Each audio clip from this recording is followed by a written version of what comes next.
Hello, my name is DC. I'll be giving you a match analysis for Al Ahly versus Al Tunis in the CAF Champions League. CAF. That's been in a lot of controversy lately, but anyway, that'll be something for another day. Let's get into the match analysis for this particular match. We'll start it here.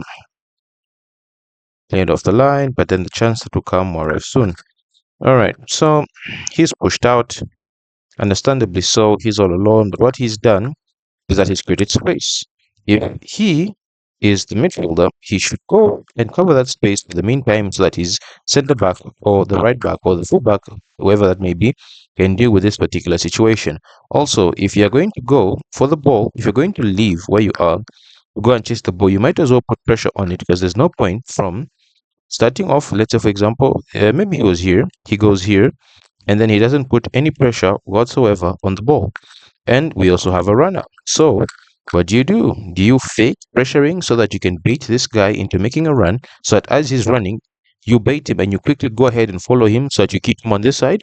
Or do you just try and go for this ball and say, okay, at least I tried to go for it?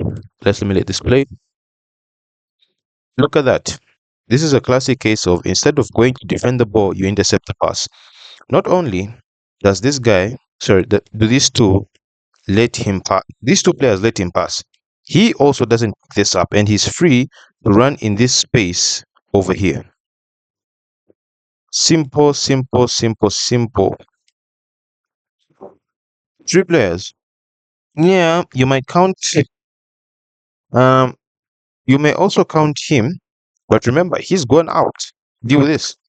So he gives him way too much space, not only turn his body, take a touch, look up, and he's running uncontested. He's not marking anyone, so you can immediately get on your bike and run towards there.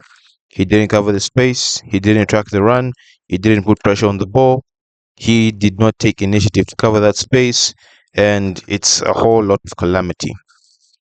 Boy split, and then he decides, oh wait, I'm supposed to go and mark someone. And even then, I think he comes out too slowly. He is somewhat marking, okay? Yeah, very unlikely the ball reached there. You see, emphasis in circling this particular player. Let's let that play through. He goes for the goal, doesn't go through. He hits it first time, he blocks it. Now he's on the ground. So at this point, it's just ping ball and hoping someone will cover. He hits it, strikes into the, goal. But this is a goal that could have been so easily avoided. I mean, because the cross, even, yeah, I can't really blame the keeper. He keeps it out, but his defense is nowhere near to deal with that. He, oh, it's, I think it's, I don't know what happens here. Maybe the keeper that deals with it, unable to avoid the second strike, he hits it. Yeah, he prevents that, but maybe he could have done better with the block. He makes himself smaller. He doesn't move towards the ball. Just before it's hit, his knees are bending, which means he's trying to make himself smaller. You put your hands behind your back and you try and jump in the direction of where you think the ball is going to be hit. He could have done that. Even if it went past, it would have been, oh, at least he tried to jump, but he didn't do that. Strange. But, all right, so this is a misplaced pass. You can clearly see he was trying to pass the man that's here. Ball goes, ball escapes him, and then it heads to the opponent. So this is off a mistake. So transition from attack, defending already. There's two here. He should really run fast so that he covers the space because that's a lot of space. If he, where's my drawing to? Where's my drawing to? Put the line here. You can clearly see it's a 2v2. He, I wouldn't want him to go because anyway, I wouldn't want him to go because I feel he would easily be beaten, but he's also in the best position to not just get the ball, but just prevent him from turning or just going forward with it. He goes towards him and he immediately goes from the back. So you see him? Yeah, I don't know if he starts his run a bit late because it's like he starts running immediately. He has the ball, would have anticipated quicker.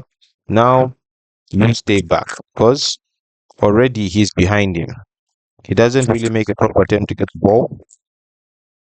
He just pushes him. And funny enough, he could have probably just did that thing where you stick your leg out and then you shove the other player to make it seem as if you're going for the ball. That does happen. Okay, he plays the ball here. I just realized something. He wasn't here. So let's. All right, so he's here. If we get the tool out, he's here and he's here. Now let's see. Does he stop running? He he's in motion. He is getting in motion. He runs quickly immediately. What do you do? Because funny enough, everyone here is playing him offside. He's the only one that's playing him onside. If you're going backwards, you might as well try. And he should have stayed high up. Because if he isn't here, and look at how disciplined that line is. Because I think the difference of shade starts here. Look at how disciplined that is, and he's the only one out of sync. He really is. Play that forward. That's a great tackle. That's an even better finish. That's a really good finish. But let me just play this back a bit. So does he do the right thing? He should have pushed up, not really pushed up, put himself in a position where, because he's not doing much. So I think he could have done better to try and go with the ball because all of his teammates are playing this guy offside. He's the only one that's playing him onside. So he should have pushed up in this situation, yeah, because just look at this line. And this is definitely something that's been rehearsed in practice. He falls back. He doesn't even try to pressure the ball. He could have at least tried to go for the ball. Instead, he's anticipating the pass. And the way he's anticipating it, if we were to play it back. All right, so let's play here. He's anticipating the pass. Go here. Look at how his body shape is lined up. His legs, they're all pointing to this direction when the person that's most likely going to receive, well, not most likely, the person that received the pass is him. So I don't know why, probably overtraining something, a session done too many times, which does help in anticipating passes, but can also have a knock-on effect on doing other things on the pitch. Plays through, he gets a touch. Now I don't know why he runs past him. All right, his teammate gets, he's in motion, so it's probably going to take him a few steps or so. That's a brilliant strike. It really is. Let's see the other angle of this. Hilgard says he pushes him instead of trying to get the ball. Very unnecessary. He plays it forward. He gives him all the space in the world. He puts in a great tackle, but there's not much he can do for the deflection. Nothing much at all. That's a really good strike. It really is. Let's turn to the next goal of the match. I think this is the penalty. He took quite a long time to take the penalty. As you see the keeper here, he does not dive because this is the moment up until he hits the ball.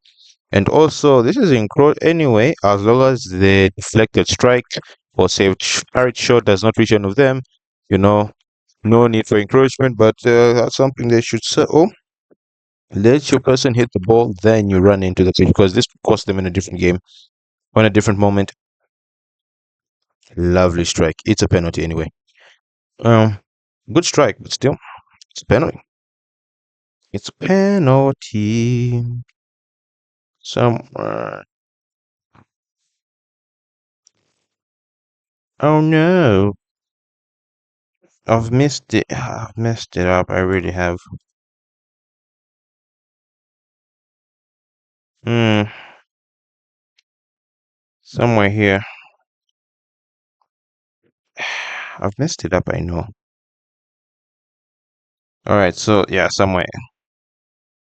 I don't know how I wrote the wrong one. Anyway, mistakes happen. I was probably tired. Alright, so set piece routine. Hmm. Let's see before the boy is hit who's marking who.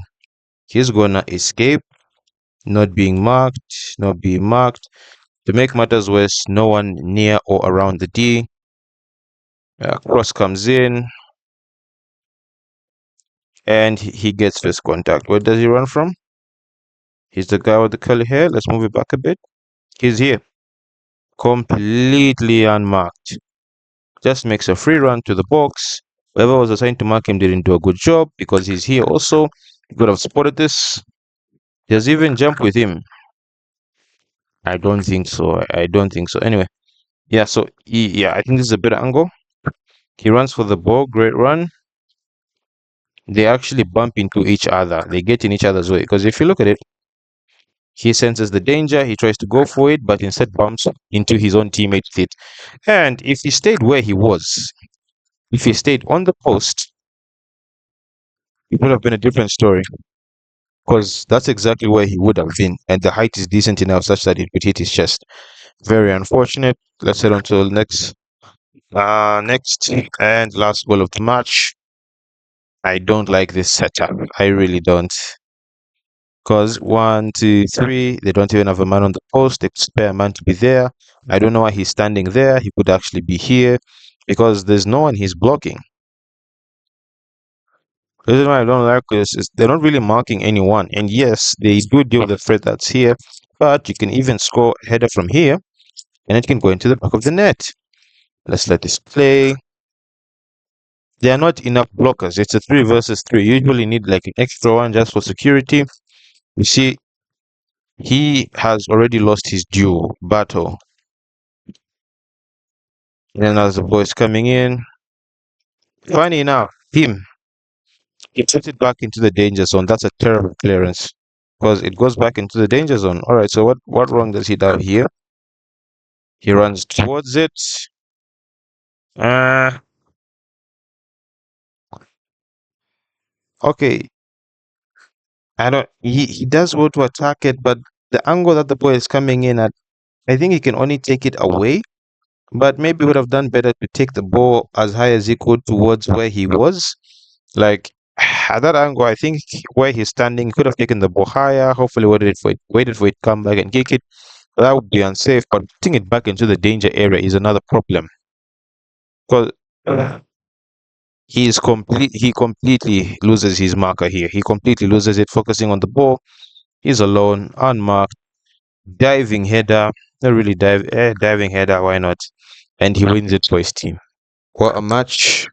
What a good set of goals. Better defending could have changed things, but this team has won on the night in an aggregate. What a great game. 3-2.